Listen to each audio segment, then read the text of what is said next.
नमस्कार मित्रांनो, ठरलं मग मालिकेच्या येणाऱ्या भागामध्ये नवीन ट्विस्ट असा आपल्याला पाहायला मिळणार आहे।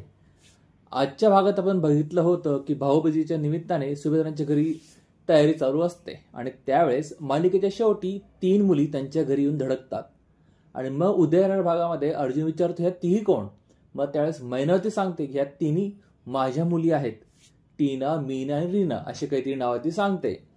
मग त्यांची नावं ऐकून त्या तिघींना बघून सगळे सुभेदार आश्चर्यचकित होतात आणि मी सुद्धा झालो, ह्या तिघी आल्या कुठून। मग मात्र तिघी विचारतात पण आमची बबली कुठे आहे। मग मैना काकू म्हणते की ही काय समोरच उभी आहे ना। तिघी जातात आणि पकडतात प्रियाला मात्र काहीच काय करावं तेही कळत नाही।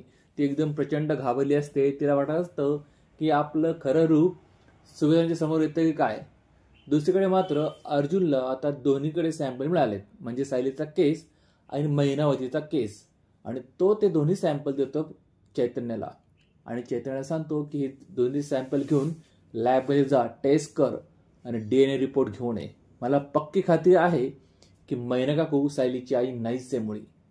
आणि मित्रांनो, इथे म्हणजे येणाऱ्या भागामध्ये आपला ट्विस्ट बघायला मिळणारच आहे, पण मला नेहमीप्रमाणे खात्री आहे की प्रिया काही ना काही घोळ घालणारच आहे। तुम्हाला काय वाटतं कमेंट करा, जरूर कळवा। मालिका भाग आवडत असेल तर लाईक आणि शेअर करा। पुढच्या जबरदस्त भागासाठी चॅनल सबस्क्राईब करायला विसरू नका।